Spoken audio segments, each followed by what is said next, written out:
Hey folks, thanks for watching. If you haven't subscribed to my channel yet, click that little red button below. If you'd like to be notified of my posts first, then click the little bell and it'll send you a notification as soon as I post.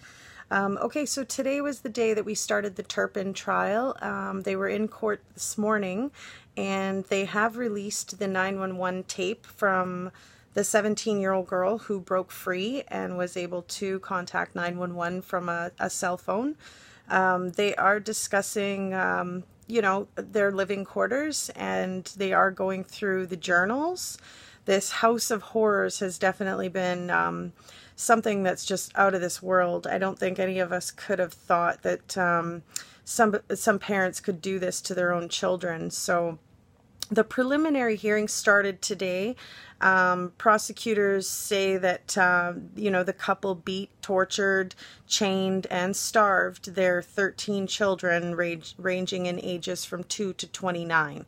Now, the youngest one was pretty healthy, so they haven't really included any charges based specifically on that child. But there is a lot to go through here. It's sad to hear about the stories of neighbors seeing, bikes lined up at Christmas time outside the home only to watch them be, sun bleached over time because they're just sitting and they're not being used. I mean, absolutely horrible that, David and Louise Turpin at, 56 years old and 49 years old could, treat their biological children like this. I mean, it's absolutely heartbreaking. During her call, she was stating that, she hadn't been out. She didn't really know where she was in a sense. She doesn't get out very often, and that she hadn't had a bath in like a year. So, hopefully there's going to be, some more evidence with the journals coming out this week, and I will definitely keep you folks posted. I am going to share, CNN shared a little bit of the sort of like a recap of what has happened with the Turpin family and the backline story of them. So hopefully, we've got some more news coming soon, and I really do appreciate your support. Thanks for watching. If you enjoyed my video, please give it a thumbs up. If you have any comments or anything you'd like to add, feel free to share them. I love hearing from you folks. Take care. Thanks for watching. Have a great day. Bye for now. I just wanted to add some of the details that came out so far in our preliminary hearing. If the children broke the rules, they would be disciplined in the form of knocking on their heads, pulling of their hair, being smacked in the face. She was very much shooken up when she had made her 911 call. She could barely breathe on the phone as the operator was taking some information from her. Absolutely horrible that, in addition to the physical abuse, there was sexual abuse incidences as well. There's only one, I think, that we know of right now, but I would suspect that there will be more as they comb through the journals. So the sexual incident it's just absolutely brutal. I mean, they say that he grabbed her and put her on his lap and she tried to push him away, and he grabbed her harder and pulled down her pants, and, just absolutely brutal. So I'm hopeful that if this is true, that there's going to be some serious repercussion legally from this for him. I don't think he'll be very safe behind prison bars either if this sticks, this charge. So I could see him being moved to protective custody if this is the case and that charge ends up staying. He will need to be protected from the rest of the inmates who will find this out and probably kill him. So, and if they don't kill him, they'll hurt him so badly that he'll probably wish he was dead. So apparently it happened about 10 times. I'm reading from CNN's little bit of update here. And I guess we're going to have to figure out if, what exactly he did there.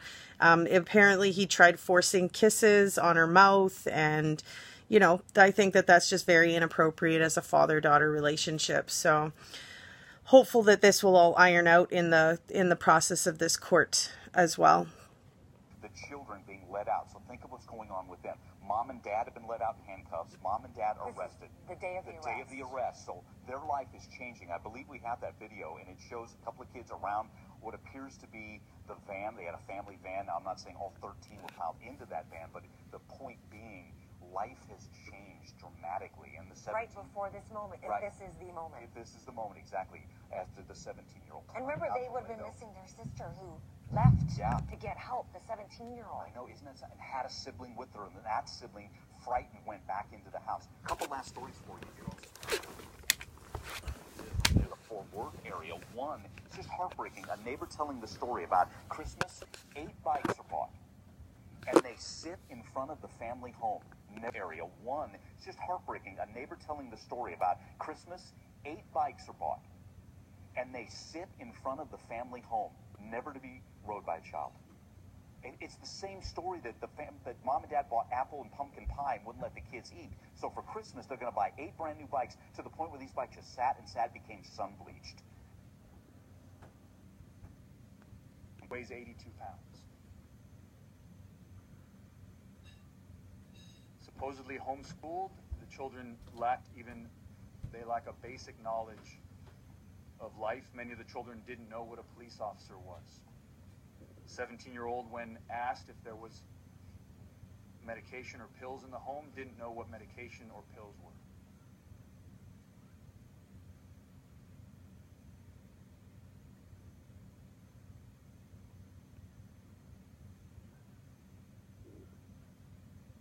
None of the victims were allowed to shower more than once a year.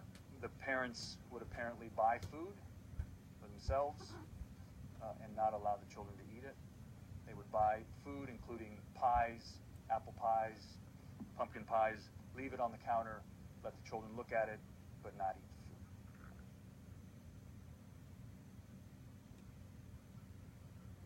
the food. The victims,